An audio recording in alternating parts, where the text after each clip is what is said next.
Hello, all you people out there in internet land. My name is Brevity. I use they, she pronouns. I'm a professional stage manager, and welcome back to Pass It On, my little advice column where I take things that I've been told throughout my career and I pass it along to yins at home because I think it's worth passing along.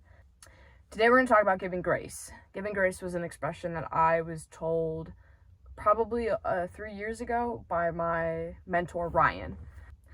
So there's sort of a story behind this. I was doing a summer stock theater gig with some people that I had actually went to college with. They were still in school. I had since graduated. I'd been out a year at that point.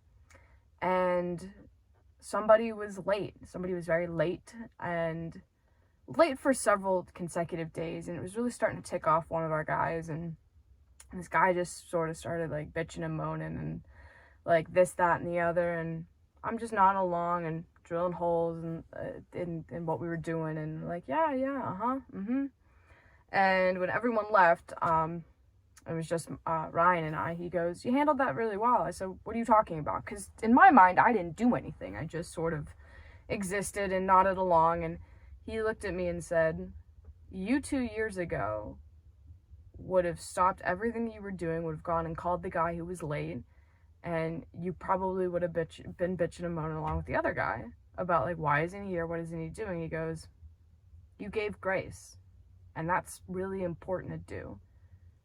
And he goes, "And you seem to have learned that all on your own." He goes, "That's really important." And I had realized that in my sort of year out in the professional world, and I still do this now, especially at the level that I'm at, where people have day jobs and kids and animals and spouses or significant others, and just life happens. I used to be the person that right at 7:30, whenever rehearsal is supposed to start, I'm calling somebody to say, "Hey, where are you at?"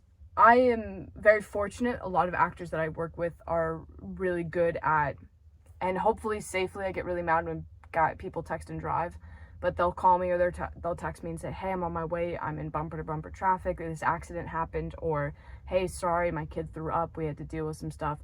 I'm going to be a couple minutes late." They're very good about letting me know beforehand, but for a lot of people who don't do that, who still think they'll make it, I give about 5 minutes of grace. That's generous. I think there's some people out there who are probably like, really, 5 whole minutes? That's like so much time.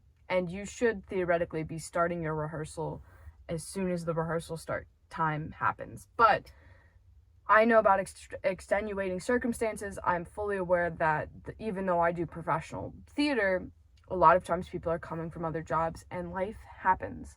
And I feel that if I give somebody that bit of grace, that 5 minutes, this, that, or the other, that when I'm having a bad day, when I'm running late, when something happens in my life, I would hope that they extend that same courtesy to me.